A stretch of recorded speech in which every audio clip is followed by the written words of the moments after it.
Bonsoir à tous. On va démarrer cette conférence aujourd'hui sur l'ADN environnemental. Eh bien, je n'interviendrai pas longtemps puisque aujourd'hui à la Fondation, on est un petit peu en famille et nous croulons sous les présidents et les présidentes puisque l'intervenante de ce soir, c'est Valérie Langlois qui est la présidente de notre conseil scientifique. Et nous avons la chance également d'avoir avec nous Philippe Garrigue, le président de la Fondation ici présent, qui va s'adresser à vous et présenter Valérie ce soir. Monsieur le Président. Merci Delphine. Écoutez, merci à tous d'être venus. J'espère que vous allez en apprendre beaucoup sur la conférence qui va nous être donnée donc, par Valérie Langlois, qui est professeure donc, à l'Institut national de recherche scientifique à Montréal, au Québec. Et elle va nous parler de empreinte invisible, protéger la nature grâce à l'ADN environnemental. Donc vous allez tout savoir sur l'ADN environnemental. Et je vais tout de suite lui passer la parole. Allez, Valérie, c'est à toi. Merci beaucoup, Philippe. Bonsoir. Alors, est-ce que certaines d'entre vous est déjà allé au Québec? Des mains levées? Ah ah, bonjour. Alors, vous allez voir avec mon accent que...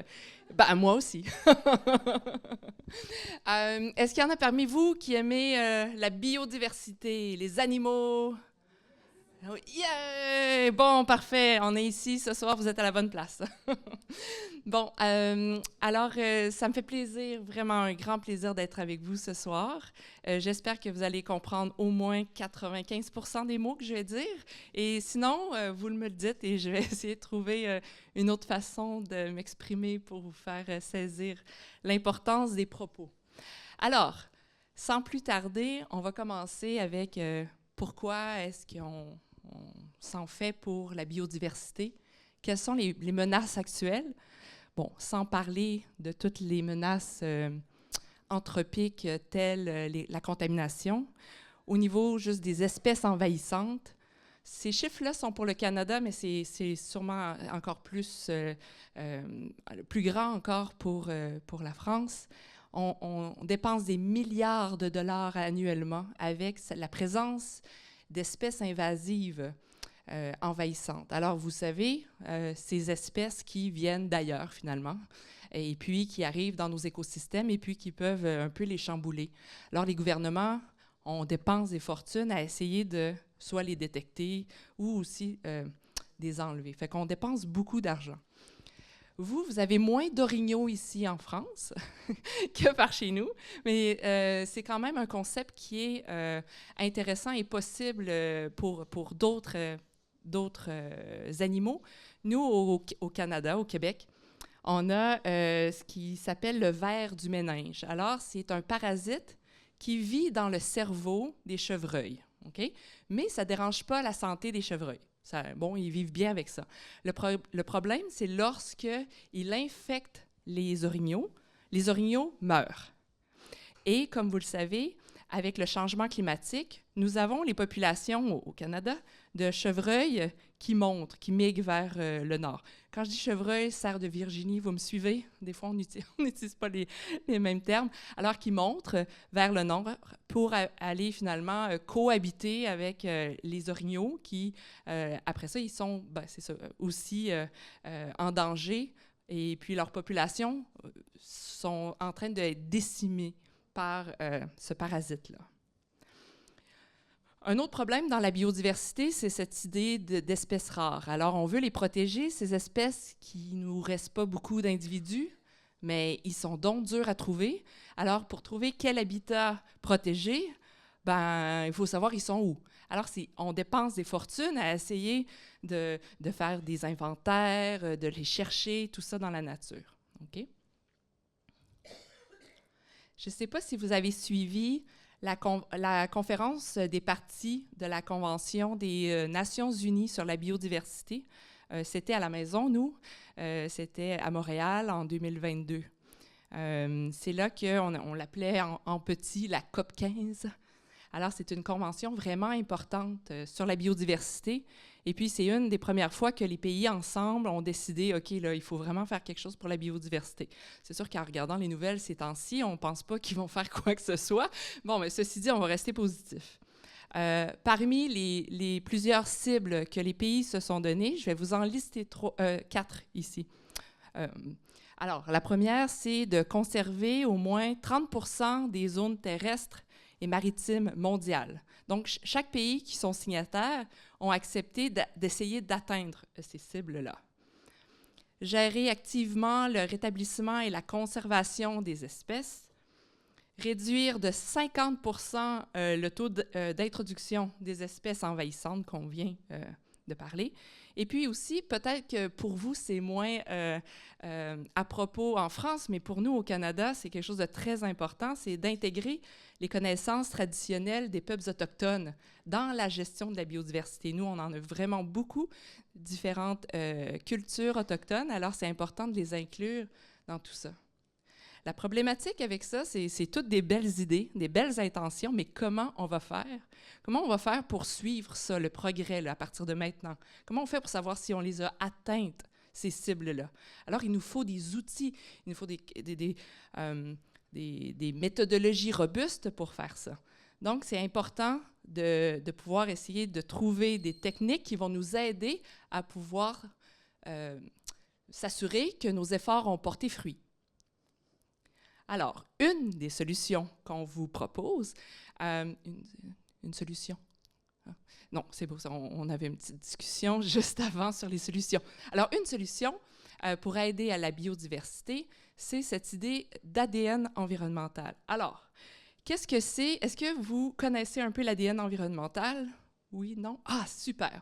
Alors, moi, je fais ça depuis plusieurs années dans mon labo. Alors, c'est aussi cool que de prendre un verre d'eau dans un lac, vous me le donnez, je vais vous dire tous les animaux, les plantes, les insectes qui vivent dans l'eau et autour de l'écosystème. Comment est-ce que c'est possible? Une main, des gens. Comment c'est possible de pouvoir détecter, je ne sais pas, un orignal, une marmotte, par leur trace d'ADN, mais l'ADN, elle vient où? D'où? Pardon? Les cellules, mais les cellules viennent d'où? De l'animal, OK, on y arrive. Mais mettons que j'ai c'est une marmotte qui ne va pas dans un lac, mais j'ai de l'ADN de marmotte. Comment c'est possible? Parce que elle a bu, OK, oui. La salive a été mangée. Ah, c'est bon, ça a été mangé. Quelqu'un a laissé les restes dans le lac. D'autres idées? Les excréments, bonne réponse. Alors, pipi, caca, eux, les toilettes, c'est moins propice en nature. Aussi, on peut penser aux poils, aux plumes, aux coquilles d'œufs, à la salive, on le dit, à toutes sortes finalement, de morceaux de corps qu'on laisse. Là, on parle de l'eau, mais on pourrait aussi prendre un échantillon ici dans la salle. Je le mets dans mon labo, ici, la poussière, puis je trouve quel animal? Ah, l'humain. Oui, on est des animaux. Alors, je vais trouver de l'humain, mais peut-être aussi souris, je sais pas, on leur dira pas. Mais oui, alors, les méthodes sont si précises qu'on est capable de trouver ou de déterminer tous les animaux qui vont être dans un écosystème en prenant seulement un verre d'eau ou on pourrait aussi prendre l'air. Dans l'air, il y a la poussière, on peut aussi prendre ça. On peut aussi, puis je vais vous le montrer tantôt, les insectes qui piquent, on peut les prendre leur sang, puis regarder qui ont piqué. C'est intéressant. Alors, vous pouvez vous imaginer maintenant, ça l'ouvre toutes sortes de possibilités.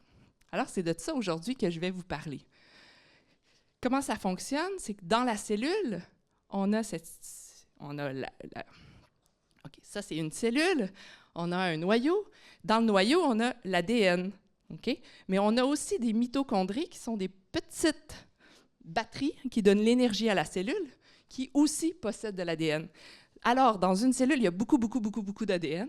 Et puis, cette ADN-là, lorsqu'elle vient dans l'environnement, on est capable de pouvoir la séquencer et savoir à quel animal ça appartient. Donc, vous savez, nous, quand on écrit un livre de recettes, on utilise des milliers de mots pour écrire une recette. Ben, nous, l'ADN, ils ont utilisé 4 mots, ou 4 lettres. A, T, C, G. C'est tout. C'est les seules 4 lettres ou 4 mots qui vont écrire le livre de recettes pour chacun des animaux ou chacun de nous. Alors, par exemple, ici, on a un caribou. Alors, sa recette va être ATTGCG, qui va être différente de l'orignal ou du cerf de Virginie. Juste avec la séquence de l'ADN, on va arriver complètement avec une autre espèce. Et ça, c'est la même chose pour chaque être vivant. Bactéries, plantes, animal, humain. C'est une signature unique à chacun des organismes vivants. Alors, là, je vous ai mis ça facile, ATGC. Oh, la réalité, c'est un peu plus compliqué. Il y a des chaînes, des molécules, des trucs, mais sachez que c'est la même chose. Je voulais juste vous dire que finalement, c'est basé sur une chimie. Alors, comme je lui ai dit, on a un lac, on prend un échantillon d'eau. Ça peut être de l'eau, ça peut être les sédiments, le sol, l'air. On a dit tantôt des insectes, le sang. Après ça, on va extraire l'ADN, on va le mettre dans une petite machine qui va nous dire, voici tous les organismes vivants qui étaient présents, pas présents, dont l'ADN était présent dans l'échantillon d'eau. Pourquoi c'est bien? Je vais vous montrer ici un exemple. Ici, on a étudié la présence d'une grenouille au Canada. Et puis, lorsqu'on prend les méthodes conventionnelles, qui est de finalement capture, observation, ça c'est les méthodes conventionnelles, une étude qui dure 4 ans, on va échantillonner presque 300 sites, puis on va trouver peut-être 8% de présence de cette grenouille. Avec l'ADN, en seulement 5 jours de temps, on va regarder juste rapidement 72 sites, et puis on va avoir un succès de détection de 76%. Alors, qu'est-ce que ça nous dit? Bien, ça nous dit que lorsqu'on cherche une grenouille puis elle n'est pas là quand nous, on est là, bien, ça ne veut pas dire qu'elle n'est pas là. Elle est peut-être cachée ou peut-être qu'elle vient juste de partir. Alors, il faut quand même trouver des solutions. Okay? Une autre, je ne pense pas que je vous montre l'exemple aujourd'hui, mais une autre façon, c'est qu'il y a un petit serpent qui est vraiment difficile à trouver. Fait que souvent, ce qu'on fait, c'est qu'on met des bardeaux d'asphalte. Vous savez, c'est quoi des bardeaux d'asphalte? Bon, mettons une petite planche, okay? On va dire ça, une petite planche de bois, partout, parce qu'eux, ils vont aller se promener en dessous.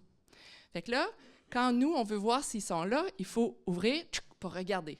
Mais ils ne sont jamais là, OK? Mais ça ne veut pas dire qu'il n'est pas venu. Fait que là, qu'est-ce qu'on fait maintenant? C'est qu'on le soulève. On va prendre vous vous souvenez la COVID, là, les petits trucs qu'on mettait dans le nez? Bon, ben ça, les couvillons, que ça s'appelle, ben on fait ça sur la planche, on touche, après ça, on met ça dans le PCR, puis on voit si l'ADN est là. Si l'ADN de la couleuvre du serpent est là, bon, ben ça veut dire qu'il a passé. Il est peut-être venu le matin, l'après-midi, dans la nuit. Donc, ça nous permet d'augmenter nos chances de détection. Alors, l'histoire de l'ADN environnemental, c'est peut-être un peu plate, fait que je ne vais pas y aller avec trop de détails. Mais pour vous donner une idée, il y a une 50aine d'années, on a découvert qu'on peut séquencer l'ADN. Vous savez, là, cette idée-là d'avoir ATGC, bon, là, on l'a découvert. Il y a 20 ans, ça fait pas longtemps, on a séquencé le génome humain pour la première fois, il y a 20 ans. Fait on voit qu'il y a eu, ça a pris quand même du temps là, à comprendre la technologie puis pouvoir faire celui de l'humain.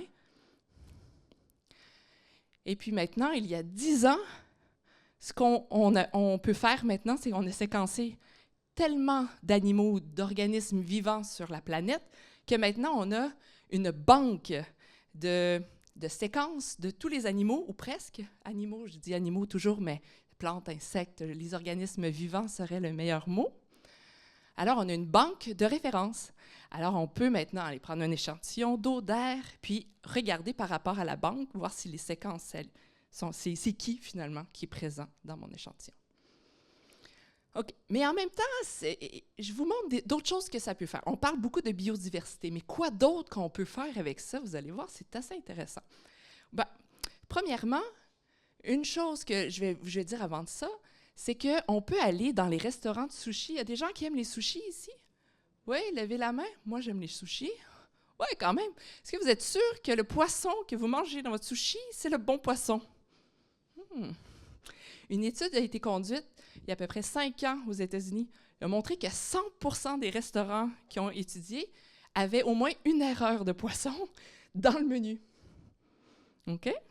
Alors, ce n'est pas parce qu'ils disent que c'est du thon que c'est du thon. Alors, vous pouvez vous imaginer que c'est ça, ça peut aller loin maintenant, tout ce qu'on peut faire avec cet ADN. Une autre chose, ici, je vous mets deux autres exemples. Je vous ai mis aussi la photo des poissons, vous ne les connaissez peut-être pas. Alors, le vivano rouge, c'est une espèce qui est en voie de disparition. OK? Mais par contre, il est très prisé. Fait que souvent, dans les marchés, il va être là. Il va être présent à l'épicerie. Fait que nous, le public, on dit, bon, il n'est pas en disparition, là, il est là. Mais souvent, c'est pas cette espèce-là. Souvent, en fait, ça va être une autre espèce. Donc, le problème que ça fait que le public, nous, on ne sait pas que les espèces sont en déclin parce qu'ils sont offerts au marché. Mais ce n'est pas les bonnes espèces. Donc, on peut s'imaginer que tout ce qui se passe, qu'on mange, que finalement, on n'est pas sûr que finalement, on mange les bonnes espèces. Un autre exemple, c'est la lotte. Ça, c'est un problème encore plus problématique dans ce cas-ci. Souvent, les gens, ils vont donner plutôt le poisson globe, puis ils vont vous dire c'est de la lotte. Mais le poisson globe a des toxines. Okay, donc, il faut vraiment être un chef Michelin à plusieurs étoiles, je pense, pour pouvoir le couper, pour ne pas mélanger les toxines dans la chair. Alors, il y a eu des intoxications alimentaires à cause qu'il y a eu, c'est ça, là, un changement de poisson par rapport aux étiquettes. Alors, il y a énormément de fraude alimentaire. La raison pour ça, ça permet de faire de la pêche qui est... de pêcher des espèces qu'on n'a pas le droit, puis après ça, des passer sur le marché, puis tout le monde pense qu'il achète une bonne espèce, tandis que c'est d'autres espèces qui sont passées. C'est comme ça qu'ils passent les espèces qui proviennent des activités illégales. Bon, OK. Quelque chose d'autre qu'on peut faire, là, on a parlé de s'assurer qu'on mange les bonnes espèces, mais aussi, si on parle d'espèces invasives, vous avez sûrement entendu parler des carpes asiatiques. Nous, en tout cas au Canada ou aux États-Unis au Canada, on a des problèmes avec eux. Ils peuvent être jusqu'à 1,5 mètre de long. Et ça, là, quand ça saute, là, puis vous êtes sur votre chaloupe, c'est dangereux. Vous pouvez vraiment vous faire mal. C'est immense, OK? Vous irez après ça sur YouTube regarder des vidéos. C'est quelque chose. Mais le problème, c'est ça, ils sont vraiment invasifs. Ils se reproduisent super rapidement. Ils adorent les nouveaux écosystèmes. Alors, le Canada, parce qu'on les voit venir des États-Unis, on a utilisé l'ADN environnemental pour pouvoir savoir ils étaient rendus où dans les cours d'eau pour pouvoir mettre des clôtures ou des barrières électriques ou toutes sortes d'inventions là, qu'on a fait. C'est juste pour vous montrer une autre façon qu'on peut utiliser des outils en ADN environnemental avant que les espèces arrivent. Parce que là, l'eau amène l'ADN avant que les espèces arrivent. Fait que c'est une façon de pouvoir prévenir.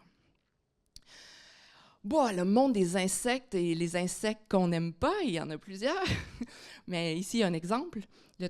Le trogoderme des grains, ça a été montré que si jamais il arrive dans un pays, il va dévaster l'agriculture. Alors, c'est très important quand on fait des transferts de marchandises d'un pays à l'autre, qu'on s'assure qu'il n'est pas présent. Donc, il y a de plus en plus de techniques sont utilisées par la chaleur, tout ça, pour pouvoir contrôler les insectes. Et puis, après ça, ce qu'on peut faire, c'est utiliser l'ADN, voir s'il y a encore de l'ADN dans les meubles, juste en les frottant, pour s'assurer que ces espèces-là, par exemple celui-là, mais ça pourrait être d'autres, ne vont pas contaminer le nouveau pays qu'ils vont arriver. OK, ici, je vous présente d'autres exemples concrets pour la faune. Fait qu'il faut comprendre qu'une fois que l'ADN est mis dans l'environnement, c'est quand même assez complexe, là, parce qu'on a l'eau qui coule, il y a un débit d'eau, il y a des précipitations, il y a toutes sortes de choses qui fait que, est-ce que l'ADN que je trouve ici provient vraiment de cet environnement-là? Donc, il faut quand même, c'est un peu plus complexe, fait qu'il faut quand même bien comprendre comment elle est transportée. Avec des étudiants dans mon laboratoire, qu'est-ce qu'on a fait? On essaie de trouver les frayères de l'esturgeon jaune. Ça, c'est un autre gros poisson. Est-ce que vous avez déjà vu les esturgeons? C'est 2 mètres. Ceux-là sont encore plus grands. J'ai besoin de mon pied. 2 mètres de long, ces poissons-là. Ils sont en déclin au Québec et ailleurs dans le monde. Et puis, le problème, nous, peut-être moins un problème pour vous, mais quand même, on fait beaucoup d'hydroélectricité. Alors, on harnache beaucoup nos rivières. On détruit les frayères, dont celle de l'esturgeon jaune. Alors, souvent, Hydro-Québec, ceux qui harnachent finalement, vont créer des frayères eux-mêmes, là, en faisant ce qu'ils pensent être une frayère, mais ils ne savent pas s'ils fonctionnent ou pas, ces nouvelles frayères-là. Okay? Donc, ou pour trouver où vivent les esturgeons jaunes, ou pour pouvoir voir si les nouvelles frayères fonctionnent, une chose qu'on peut faire, c'est justement faire des suivis d'ADN environnemental. Alors, on était, nous, dans un endroit qu'on pensait qu'il allait en avoir une, et puis, les poissons sont immenses. Fait que là, quand ils viennent frayer dans la rivière, on les voit, là. On les voit vraiment. Fait que là, on voulait juste montrer que l'ADN environnemental allait fonctionner. Donc, ce qu'on voit, c'est qu'au début, les poissons, ils ne vivent pas dans cette rivière-là, ils viennent juste frayer. Donc, on n'a pas d'ADN.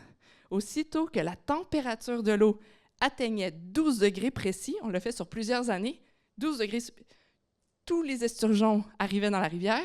Ça, c'était l'ADN environnemental, poup, ils faisaient leur affaire. Après ça, poup, ils partaient. Donc, vraiment, l'ADN environnemental était exactement le même profil que la présence des esturgeons. Et pour pouvoir confirmer ça, on a pris avec un drone qui a une caméra. On pouvait, j'espère que ça va fonctionner. Oups, la souris ne suit plus. Un instant. OK, ça sent bien. Et voilà. Bon. Alors là, j'essaie de vous montrer. Est-ce que vous voyez les poissons? Non, il y en a un là. Je le repasserai, là. Vous allez pouvoir les voir. On les voit là-bas. Est-ce que vous voyez? Alors, on a un drone qui a fait des heures et des heures et des heures de vol. Après ça, on a des étudiants qui ont étudié les vidéos, qui ont compté les poissons pour pouvoir voir si le nombre de poissons qu'on avait était en relation avec les quantités d'ADN environnemental. Et puis, la relation était linéaire, presque de 1. Hein, c'est vraiment, vraiment une belle prédiction, si on veut, une belle corrélation, presque parfaite pour pouvoir avoir le ratio entre la présence vraie des animaux et juste la présence de l'ADN dans l'environnement. Bon. Je vous disais qu'au Canada, l'ADN environnemental, les communautés autochtones sont très importants. Alors, on a travaillé avec eux pour savoir comment ils pourraient utiliser ces techniques-là pour des espèces d'intérêt pour eux. Eux, les caribous, cerfs de Virginie, orignaux, c'est très, très important pour eux. Alors, on a essayé toutes sortes de façons de pouvoir détecter ces animaux-là. Donc, on a utilisé l'eau, la poussière, les mouches. Il y a des mouches, je ne sais pas si vous avez déjà vu les orignaux, ils sont pleins de mouches autour des yeux, là. Toujours. Fait que ces mouches-là, ils viennent, ils partent, ils viennent, ils partent. Donc, on a mis des pièges à mouches, puis aussi la neige. Alors, on a regardé ces 4 matrices-là pour essayer de voir si on était capable de détecter ces animaux-là. Et les quatre matrices ont fonctionné, mais le meilleur, vous pensez que c'est lequel? Quoi? La neige? Non, les mouches?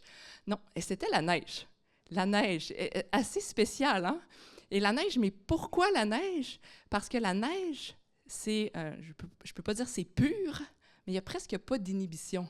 Une fois fondu, c'est propre, par rapport à de l'eau dans un lac avec de la chlorophylle, toutes sortes de substances, tout ça. La neige, une fois fondue, c'est très limpide. Alors, on pouvait avoir une détection assez phénoménale de l'ADN. C'était pas notre hypothèse, mais bon, finalement, ça nous a ouvert toutes sortes d'opportunités pour nos collègues aussi autochtones. Une autre chose qu'on peut faire avec l'ADN environnemental, c'est suivre les impacts de la pollution, les mines, par exemple.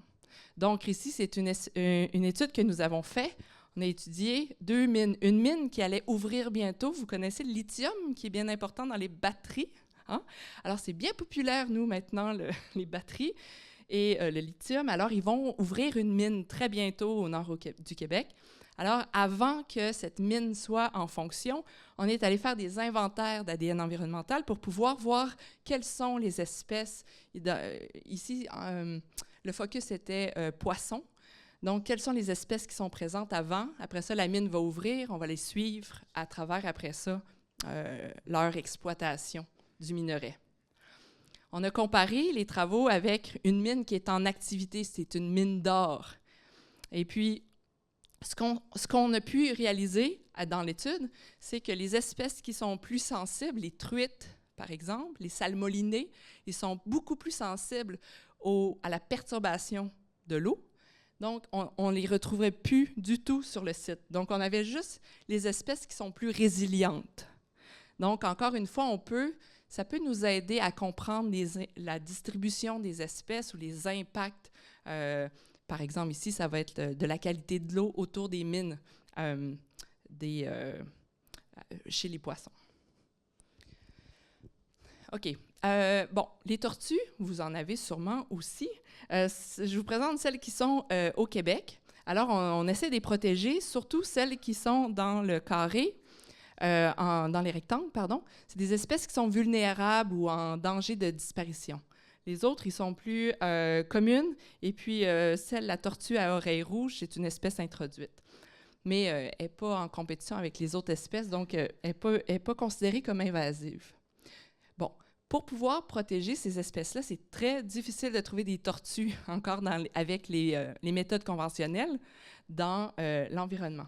Alors, le Québec, c'est un des premiers endroits, je ne vais pas dire pays, parce que ce n'est pas un pays, place au monde, qui on a développé un protocole standard au niveau du gouvernement qui oblige quiconque qui veut exploiter le territoire, les mines, quoi que ce soit, qu'on veut utiliser la forêt, il doit faire des études d'impact.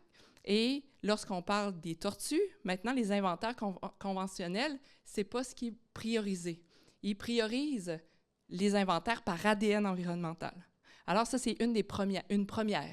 Il y a d'autres pays aussi qui commencent, dépendamment des espèces d'intérêt pour ces pays-là, qui vont demander que ce soit fait par ADN environnemental. Parce que comme ça, ça augmente les chances de détection.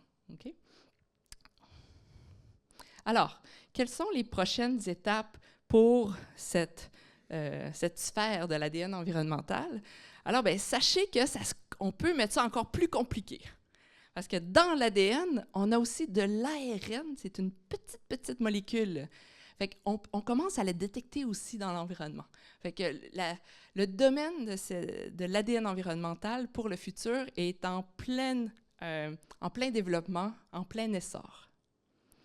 Là, ce qui est important, c'est de s'assurer que tous les pays font la même chose.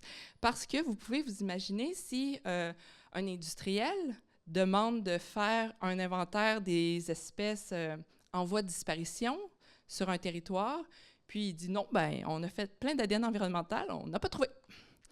Là, il faut s'assurer que c'est vrai. Fait que pour être vrai, il faut suivre tout le monde la même chose, la même approche, les mêmes protocoles. Alors, on est en discussion depuis, surtout cette année, beaucoup pour savoir, justement, comment on pourrait faire des protocoles au niveau international. Au niveau du Canada, on a été les premiers à les mettre en place, mais c'est au niveau national. Fait que là, maintenant, on est à l'échelle internationale pour qu'on puisse comparer aussi entre pays, mais c'est important d'utiliser les mêmes approches. Alors, comme je vous dis, il y a un gros essor en ADN environnemental qui se passe, autant sur la protection de la biodiversité que, comme vous l'avez vu, on peut l'utiliser aussi dans toutes sortes d'autres secteurs de l'économie. Alors, on a parti en septembre la TAC, c'est la table sur l'ADN environnemental du Québec. Et puis, vraiment, cette idée-là, c'est de pouvoir permettre la réunion de toutes les parties prenantes de l'ADN environnemental, autant le secteur public, les OBNL, n'importe qui aimerait l'utiliser pour pouvoir... ici, on a toutes les ressources pour donner de la formation, les protocoles à utiliser, aider à faire l'interprétation des données, qu'est-ce que ça veut dire tout ça, etc. Donc, c'est vraiment un réseau qui veut à la fois faire la collaboration entre les différents acteurs, comme je l'ai dit, mais aussi de partager les outils et puis les connaissances. Et encore là, c'est toujours dans l'objectif de pouvoir relever là, tout ce qui a atteint, tout ce qui affecte la biodiversité. Donc, on vient juste de commencer, comme je vous l'ai dit, cet automne. Alors, on a déjà des partenaires un petit peu partout. Ça commence, même si c'est pour le Québec, on accepte évidemment tout le monde. Alors, on a de plus en plus de demandes, fait que ça va créer un beau réseau international à venir.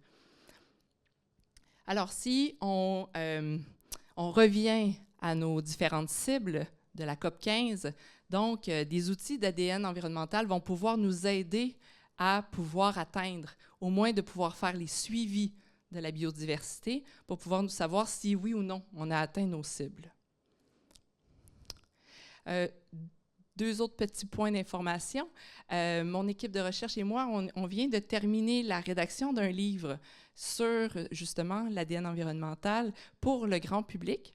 Alors, ça s'appelle « Décoder la nature, l'ADN environnemental au service de la biodiversité ». Alors, c'est pour paraître le 25 février, alors ça s'en vient. Fait que si jamais ça vous intéresse, sachez qu'il y a ça qui s'en vient. Et puis, une dernière chose, c'est aussi, on fait beaucoup de vulgarisation scientifique.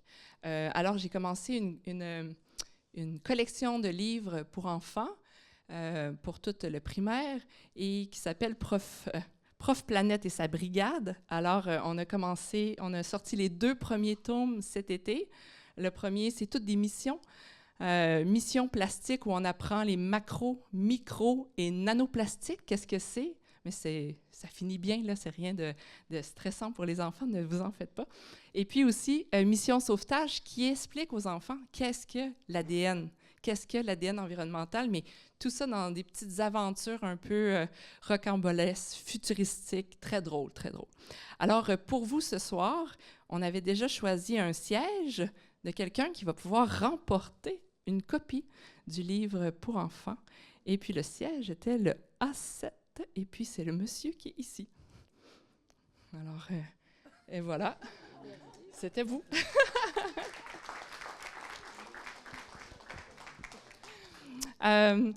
Alors, c'est ce qui met fin à la présentation. On m'avait dit 40 minutes, on est un petit peu plus court. Alors, on a plus de temps pour des questions.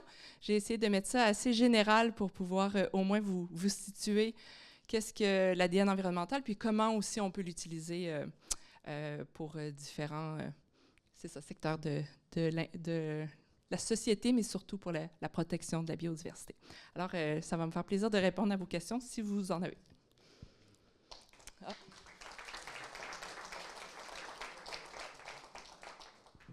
Est-ce qu'on a besoin du micro? Merci Valérie. La première question. Monsieur. Bonjour, merci de votre intervention. Je voulais savoir, l'ADN, combien de temps il reste fonctionnel dans l'environnement?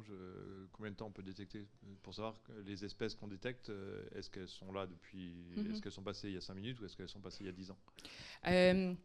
Il y a quelque chose qui s'appelle l'ADN ancien.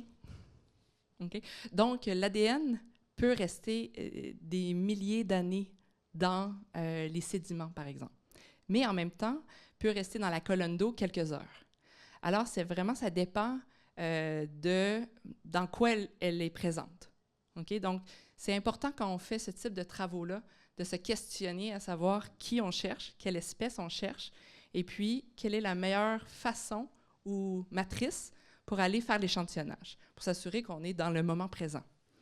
Mais c'est une très bonne question. L'ADN peut rester, c'est ça, de quelques heures à quelques semaines, par exemple, dans la colonne d'eau. Lorsqu'elle précipite, elle peut rester un peu plus longtemps. Fait que c'est savoir qu'est-ce qu'on cherche. Est-ce que c'est juste présence-absence ou c'est les localiser? C'est une très bonne question. On avait une question, monsieur, ici. Bonsoir. Je voulais juste savoir l'intérêt de l'ARNE par rapport à l'ADNE. Ah, OK, bonne question, OK. OK, bon. Alors, un problème avec l'ADN environnemental, qui va retourner avec le monsieur à la première question, c'est que si, par exemple, on a un castor qui est mort dans le fond du lac, OK, on va avoir de l'ADN environnemental. Donc, on a du castor, OK? Mais on ne sait pas s'il est en vie ou il n'est pas en vie, parce que les carcasses vont continuer à relarguer de l'ADN environnemental. L'ARN environnemental, c'est seulement exprimé par des cellules qui sont vivantes. Alors, ça nous permet, en faisant un ratio entre les deux, de pouvoir s'assurer que l'espèce est bien vivante. Et puis, la durée des molécules d'ARN environnemental dans l'eau est beaucoup plus courte. Donc, là, ça peut aussi répondre au monsieur, mais je ne voulais pas me lancer dans l'ARN, mais là, puisqu'on en parle, ça nous permet de savoir qu'ils sont passés il n'y a pas longtemps ou ils sont prêts, ils sont proches. Oui, ça nous aide beaucoup. Fait que c'est là aussi qu'on s'en va, mais c'est ça, des fois, au niveau conceptuel, c'est un peu plus compliqué à comprendre, mais c'est ça, c'est la solution. Bonsoir. Est-ce qu'il y a déjà des applications en France? Des applications, c'est une bonne question. Je sais qu'il y a de plus en plus d'intérêt, que vous avez quelques compagnies même qui en font, qui offrent le service. Je sais qu'au niveau gouvernemental, ils commencent à réfléchir à comment le mettre plus systématique, donc ça se réfléchit. Je pense, c'est un peu tous les pays présentement découvrent la puissance de la technologie, et puis aussi avec l'intelligence artificielle qui se déploie, quand on a des milliers et des milliers de séquences, tout ça, ça commence à être possible d'utiliser ça en temps réel, même d'avoir des capteurs qui pourraient prendre des mesures sur le terrain en temps réel. Après ça nous donne tout le temps une idée de la biodiversité. Donc, ça commence, c'est ça. Fait que oui, pour répondre à la question, oui, il y a un grand intérêt en France pour ça. J'ai participé à une conférence en mars dernier, ici en France, sur beaucoup d'intervenants qui étaient intéressés et qui en font de plus en plus. Est-ce que vous pouvez nous en dire un petit peu plus sur les séquenceurs, comment ça fonctionne? Est-ce que c'est des grosses machines? Ah oui. Est-ce que ça coûte très cher? Voilà, toutes ces choses-là. Oui, vraiment? OK. Alors, oui, c'est des grosses machines. Ils sont de plus en plus petites. Et oui, ça coûte très, très cher.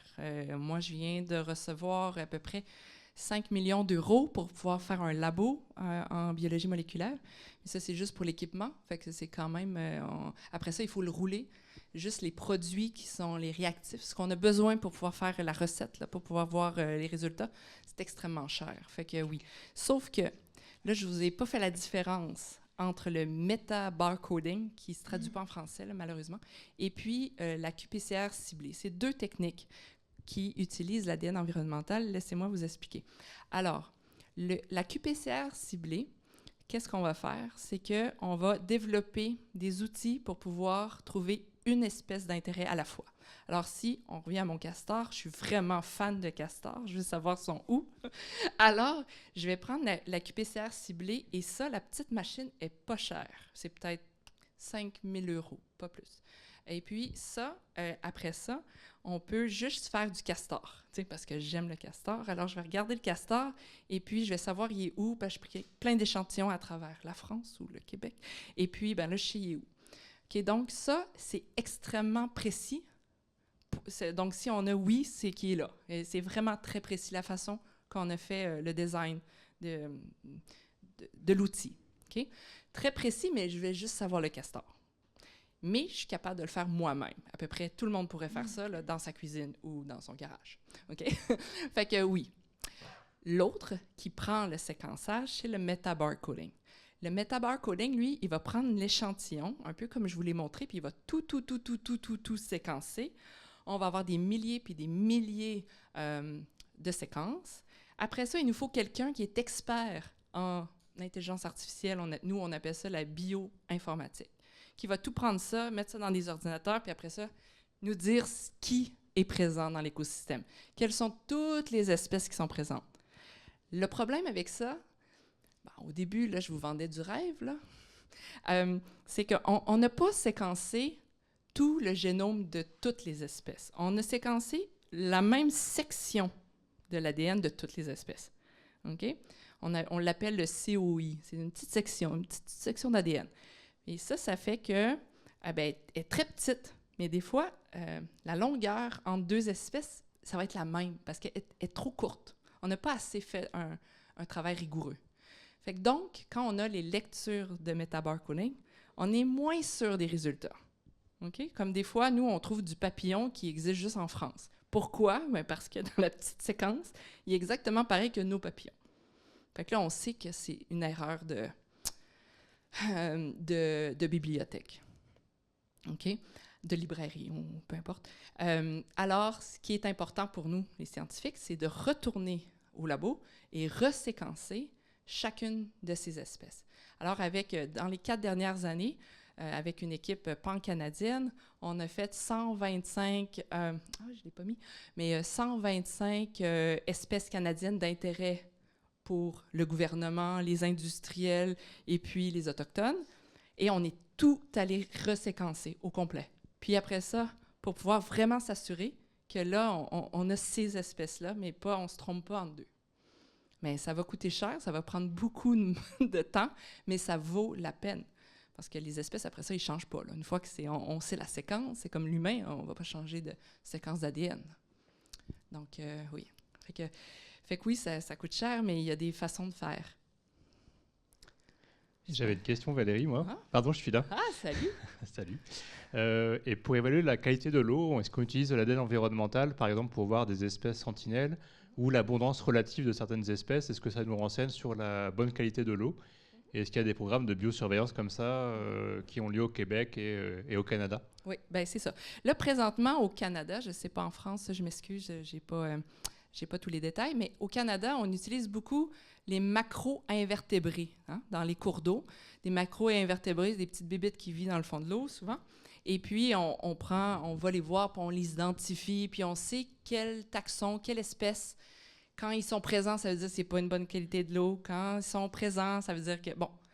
Fait que là, maintenant, ce qu'on peut faire, on est en train de préparer tous les outils d'ADN environnemental de ces macro-invertébrés-là pour arrêter de prendre les animaux puis des tuer, malheureusement, là, puis des identifier pour pouvoir plutôt prendre les sédiments puis faire l'ADN environnemental. Ça va aller beaucoup plus rapidement et puis on va pouvoir continuer à faire des projets de participation citoyenne oui, c'est ça, et parce que c'est pas vraiment difficile de prendre un échantillon d'eau. Et puis, ça va pouvoir aider à faire plus de sites d'études. Ouais. Mais c'est une bonne question. Fait que oui, on peut l'utiliser pour avoir une idée de la qualité de l'eau, avec la présence de certains... Ah oui? Oui, j'ai une question. Madame, là aussi, hein? Je ne vous oublie pas. Ouais, c'est un petit peu en lien avec ça. Tu dis que tu nous vends du rêve. Donc les scientifiques, ils sont toujours un peu critiques par rapport aux méthodes qu'ils développent. Donc quels sont les biais et quels sont un petit peu les désavantages de cette méthode? Bon, tu as parlé tout à l'heure du fait que des comparaisons par rapport à des librairies qui existent mais qui ne sont pas complètes peuvent induire des erreurs d'identification. Est-ce qu'il y en a d'autres qui peuvent être mis au jour? Oui, bien, très bonne question, c'est ça. Puis c'est quelque chose d'important de comprendre que l'ADN environnemental ne va pas changer les choses. C'est un nouvel outil dans la boîte à outils. Il faut encore faire différents types de surveillance de la biodiversité, mais ça peut, c'est ça, s'ajouter à la liste des outils que nous avions. Donc, dans les problèmes, bien, c'est sûr que là, tout d'un coup, ça change aussi les corps de métier. Des biologistes qui vont se promener dans le bois puis qui doivent être des taxonomistes pour identifier les espèces, ben on n'en a plus besoin. Là, il nous faut des gens en biologie moléculaire qui comprennent comment l'ADN fonctionne. C'est sûr que là, tout d'un coup, on change complètement de corps de métier. Bon, fait que ça, c'est sûr que ça rajoute bon, est-ce que c'est un... ouais, en tout cas, ça fait un effet, là. Donc, d'autres désavantages, on a parlé... ah oui, la quantification est encore une limite. Donc, je vous l'ai montré avec notre projet d'esturgeon jaune qu'on a eu une belle relation entre la présence de l'ADN, la quantité et puis la quantité de poissons. Sauf que moi, je ne peux pas vous dire il y a combien de poissons. Je ne peux pas faire la différence avec s'il y a 10 poissons ou 400 poissons. Je peux juste vous dire il y en a plus, il y en a moins. Ou peut-être. Fait que c'est une limite. Mais la vérité, c'est que si je m'en vais pêcher des poissons, puis j'en pêche 4, comment je fais pour savoir c'est quoi la population? On ne le sait pas vraiment plus, on ne va pas pêcher tous les poissons du lac. Donc, il y a des limites dans à peu près toutes les méthodes. Donc, le mieux, c'est de les combiner pour pouvoir maximiser les chances de réussite. Ça va? On avait une madame ici. Ah, oui. C'est vous. J'ai été très étonnée tout à l'heure lorsque vous avez présenté au niveau du séquençage qu'en fait, juste avec, si je ne me trompe pas, juste 4 lettres, ATCG, quelque chose comme ça, on arrivait à séquencer en fait tous les organismes vivants. Oui, OK. Je veux juste être précise, peut-être que je ne l'ai pas été. Il y a juste 4 lettres, mais ils sont répétés pendant des mètres de long. Là. Ah, d'accord. Oui, c'est ça. Mais c'est juste les 4 lettres qui sont en répétition. Oui, si on déroulait l'ADN, c'est très long. Ah, oui. D'accord. Oui, okay, je comprends mieux. Oui. Parce que là, avec 4, Oui, c'est ça. Je ne comprenais pas par rapport à tout là, entre les je voulais pas les plantes, mettre les poissons, les séquences. les animaux, les micro-organismes. Ben, merci pour votre question et je suis désolée si ça n'avait pas été bien compris. Je mettrai plus non, de mais après, lettres. je suis pas technique, j'y connais rien. Donc, ben non, mais je veux dire, moi, je suis censée vous faire comprendre. Si vous ne comprenez pas, je ne l'explique pas bien. Bon, mais merci. Non, c'est long, l'ADN, là. C'est très, très long. C'est des gros livres de recettes. Oui. Le COI? Ben là, ça va dépendre de ce qui a été séquencé d'un à l'autre, d'une espèce à l'autre, mais en général, on pourrait dire à peu près, mettons, 300 paires de bases. 300, c'est rien. C'est pas beaucoup. Paire de bases, c'est une lettre. Fait que 300 en ligne. Fait que c'est pas très long pour pouvoir séparer une espèce à l'autre. Ouais. Est-ce que, par exemple, vous avez été sollicité par rapport au loup, à la présence du loup, puisque ça pose problème à certains en France, et qu'il y a une polémique où ça serait des loups et des fois ça serait des chiens-loups. Ah oui, des coyotes. Je ne sais pas si c'est des coyotes, mais... Des chiens et loups. Parce que nous, on l'a le problème, mais c'est loups et coyotes le problème, en tout cas. Et j'étais allée donc à une conférence sur le loup, la présence du loup. Tous les intérêts qui sont derrière et qu'on ne nous dit pas toujours. Enfin, bon, il y a un peu une polémique. Je comprends que pour les éleveurs, c'est terrible. Je comprends qu'il y a une histoire d'argent. Enfin bon. Et du coup, je me demandais si cette technique pouvait être utilisée, si vous aviez été sollicité en fait pour détecter si c'était vraiment le loup. OK. Ben, c'est une bonne question. Personnellement, je n'ai pas été sollicitée pour ça, mais peut-être que des collègues français l'ont été. Et pour répondre à votre question, oui, on pourrait faire le séquençage, puis ça va aider. On va aider à faire la différence. Oui, absolument. Mais Oui. Est-ce que le temps d'analyse est long entre le prélèvement, l'analyse et le résultat? C'est long ou c'est rapide? Bien, comme je vous ai dit, il y avait 2 techniques. Hein? Celle qu'on peut faire une espèce à la fois. On prend l'échantillon le matin, vous me le donnez, je vous le donne dans l'avant-midi, on fait ça ensemble. Ce ne sera pas long. Séquençage, c'est plus long parce que ça coûte tellement cher. Je vous regarde parce que vous m'avez posé une question d'argent. Ça coûte tellement cher qu'il faut souvent attendre qu'il y ait beaucoup d'échantillons à analyser en même temps. Une fois qu'on les a tous, là, on va les envoyer. Une fois que ça c'est fait, c'est pas très long de faire le séquençage. C'est quelques heures. Mais après ça, on a des milliers de séquences. C'est pas nous qui vont faire ça. Il faut envoyer ça à Steve, mon bioinformaticien. Et puis là, il faut qu'il fasse le travail. Et puis là, donc, ça va ajouter du temps. Ceci dit, on prend souvent des contrats, des OBNL ou des compagnies. Et puis, je vous dis que le plus vite qu'on peut faire, dans une semaine, on pourrait avoir fait le travail. Fait que c'est quand même assez rapide, là. Mais c'est ça, c'est beaucoup de travail quand même, quand on fait tout le séquençage. Oui, est-ce que vous envisagez la possibilité de faire de l'analyse en continu pour faire les différences entre la présence et le passage? Oui, juste m'assurer que je comprenne bien. En continu, vous voulez dire qu'on prend un échantillon toujours? Oui, ce que j'ai compris, c'est que vous faites du prélèvement, vous l'analysez en laboratoire. Oui. L'analyse en continu, c'est laisser dans le milieu et d'avoir en continu l'information. OK. Là, il y a plusieurs choses qu'on développe à la fois. On peut prendre cette idée-là de l'échantillon, j'appelle ça photo, parce que tu prends un échantillon, c'est fini. Et puis, une autre chose qu'on fait aussi, c'est qu'on met des échantillonneurs passifs. Finalement, c'est juste un filtre qui reste dans le milieu pendant longtemps, plusieurs heures, jours. Et là, comme ça permet de maximiser les chances de tous les animaux vraiment qui vivent là, pas juste pendant le moment de l'extraction. Fait que ça, c'est une autre façon de faire. De plus en plus, les compagnies aussi développent des qPCR, en tout cas des façons de pouvoir faire du séquençage aussi sur le terrain. Donc, je pense que le continu s'en vient. Ça ne sera pas long. Peut-être même que c'est possible, puis je ne le sais pas, mais c'est sûr que ça s'en vient dans les prochains mois, prochaines années. Parce que c'est ça. Il y a déjà ce type d'analyse qu'on peut faire avec d'autres paramètres environnementaux, de faire ça en continu. Donc, je peux croire que c'est quelque chose qui va s'en venir. Ouais. Mais pas présentement que je suis au courant. Le séquençage, il permet d'identifier des espèces, mais pourquoi il ne permet pas d'identifier des individus pour pouvoir compter plus précisément? OK. Bon, là, on s'en va dans la différence entre les individus. C'est un autre type de technologie. OK, là, parce que l'ADN dans une même espèce, c'est la même. C'est comme nous, les humains, on a tous la même ADN. Mais après ça, pour pouvoir, si on fait de la... en anglais, j'ai ça, la criminalistique, hein, les études, là, la police, là, qui sait, grâce à l'ADN, si c'est vous qui a... bon, OK. Donc, il y a d'autres choses qu'on peut faire pour séparer les individus. Je ne pensais pas m'en aller là. Mais c'est complètement un autre type de marqueur. Oui, c'est ça. Oui. Parce que ça, là, c'est entre les individus, fait que c'est pas l'ADN qu'on regarde. C'est des SNP, c'est des sections. C'est ça. Je vais vous expliquer ça sur un morceau de papier tantôt, là, mais comme ça, c'est un peu plus dur à vulgariser rapidement. Mais c'est ça, on peut pas faire les deux en même temps. Ou bien on regarde les séquences des animaux, ou bien on prend cette autre technique-là entre plusieurs individus. C'est une autre méthodologie. Mais oui, on pourrait le faire parce qu'on l'utilise chez l'humain pour savoir qui a tué qui dans une enquête de criminels. Oui, j'ai des mains. Ah, monsieur. Oui, merci.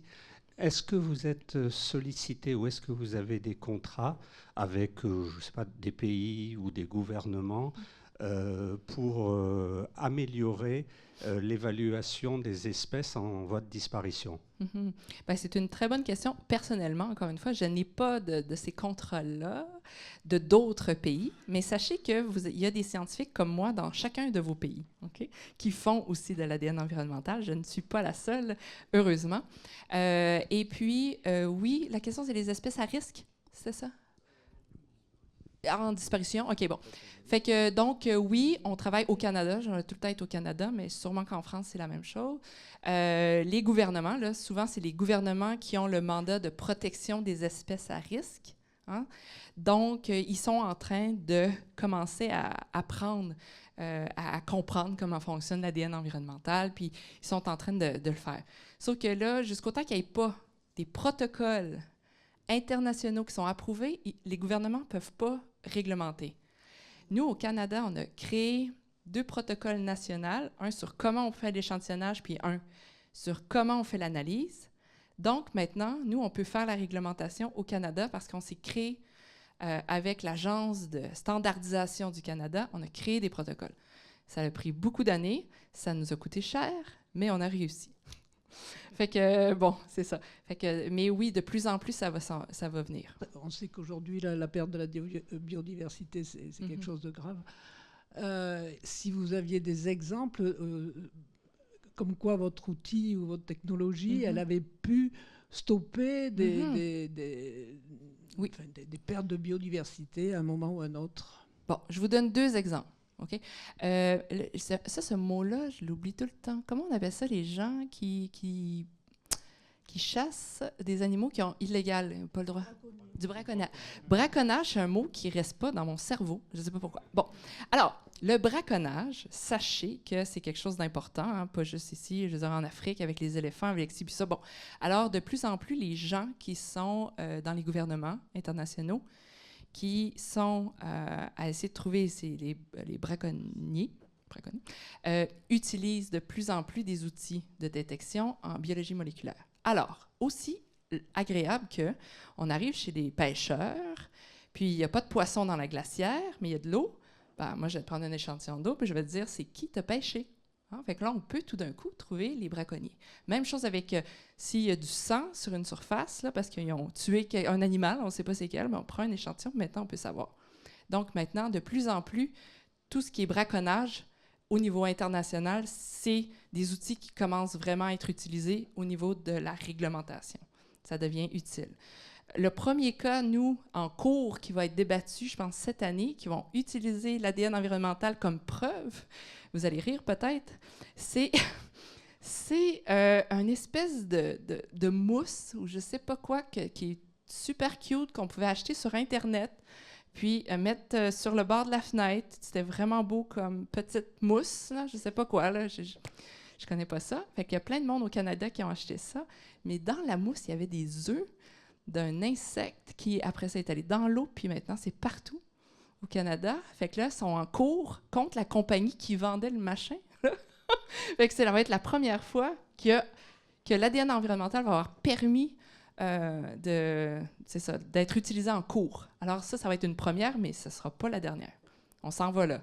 Fait que c'est ça. C'est pour ça que c'est important d'avoir des protocoles standardisés pour quand on s'en va débattre en cours, ben, on est sûr de la façon qu'on fait. Pour être sûr, pas 100%, on n'est jamais sûr, nous, les scientifiques, mais à 98% sûr. Ah. Vous avez évoqué les espèces invasives, mais en fait, qu'est-ce qu'on appelle vraiment une espèce invasive? Parce qu'avec les modifications de l'environnement, le commerce international, etc., les espèces, maintenant, elles sont de plus en plus mélangées. Et avec l'environnement qui change, les espèces s'adaptent. Et du coup, une espèce qui était invasive va devenir bien là où elle est. C'est une excellente question. Vous savez, c'est le sujet de mon prochain livre d'enfant.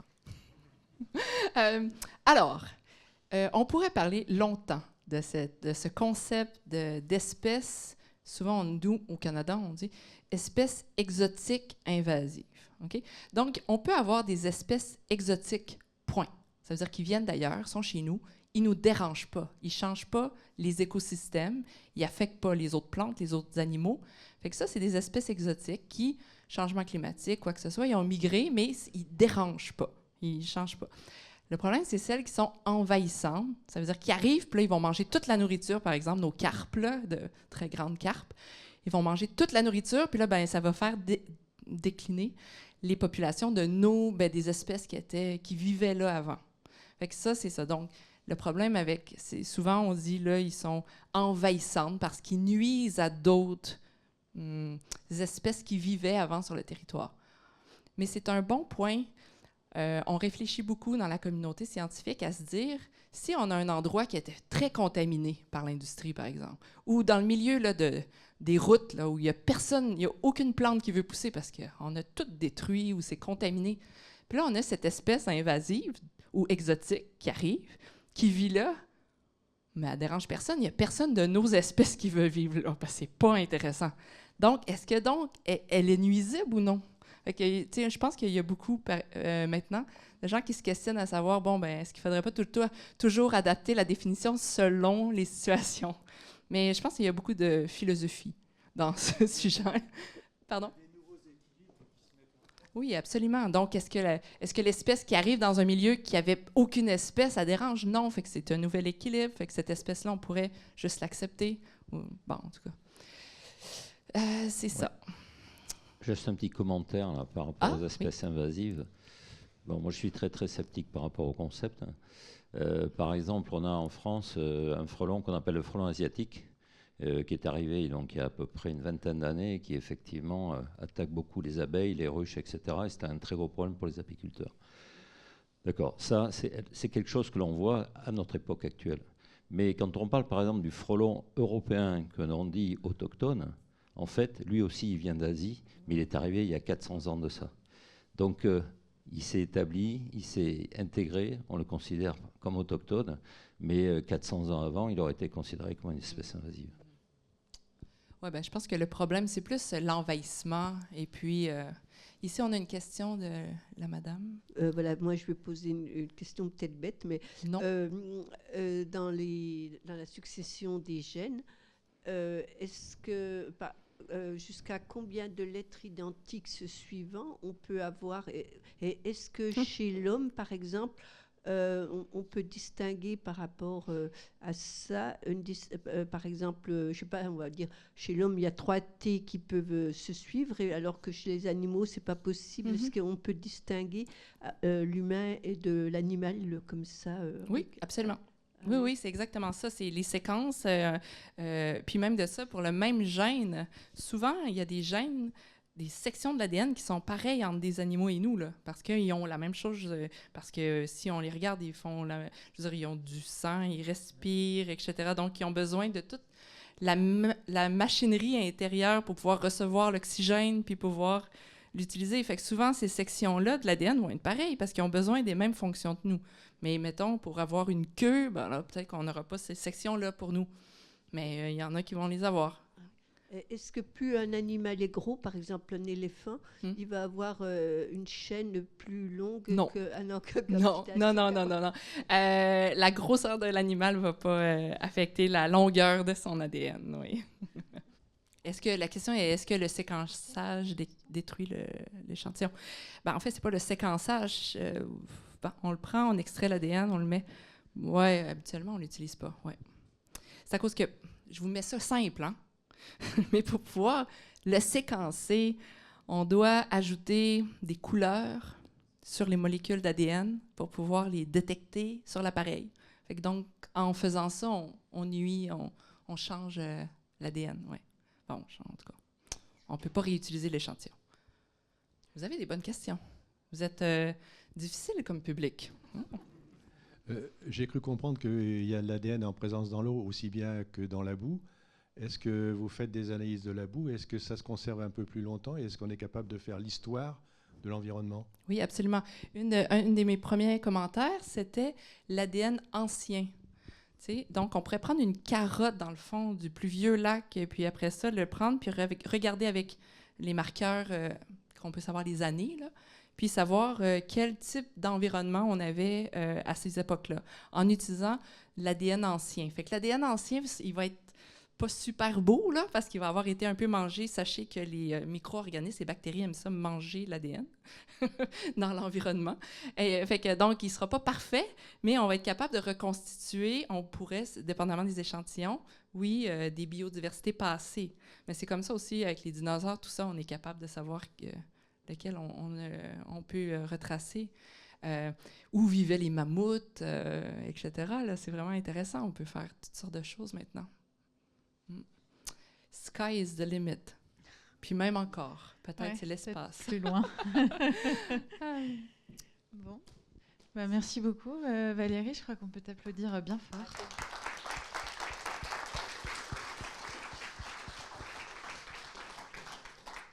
C'est tout. Ah. Et ben, merci à vous. Écoutez, voilà, c'était la dernière conférence de l'année. Mais c'est pas fini, ça continue l'année prochaine, en 2026, et donc on sera très heureux de vous recevoir pour une nouvelle conférence sur le bonheur des plantes. Voilà, et en tout cas le leur est apparemment sous nos pieds, et surtout de vous accueillir comme d'habitude pour une galette des rois et partager ce moment avec vous un peu avant la conférence. Voilà, merci, bonne soirée.